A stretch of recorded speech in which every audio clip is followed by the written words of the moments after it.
As we continue the story of the Exodus, this week's Torah portion, Vayera, finds God and Moshe inflicting the first of the 7 plagues on Pharaoh and the Egyptians. I want to talk for a minute about the plague of hail, because there's a fascinating midrash that states that unlike normal hail, this was miraculous hail.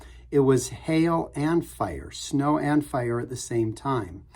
And the miracle was that the fire was not able to melt the snow, and the snow was not able to extinguish the fire. And these two opposing elements lived side by side in a way in which they created destruction upon the Egyptians.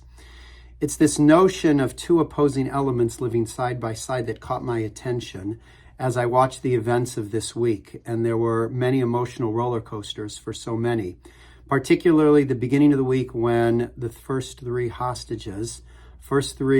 Israelis were returned to Israel by the Hamas fighters.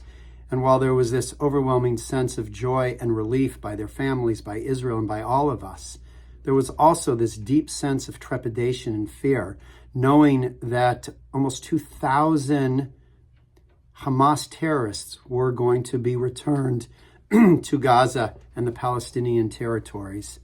How do we live with those two emotions, the emotion of relief and joy and fear and trepidation? There is no easy solution to that. As we listen to the news and watch events that are taking place worldwide, we live with this conflict of emotions. And somewhere in the power of this midrash, it says to us that we can live side by side with both fear and trepidation and joy and celebration. And somehow, miraculously, we can move through life holding on to both of those experiences.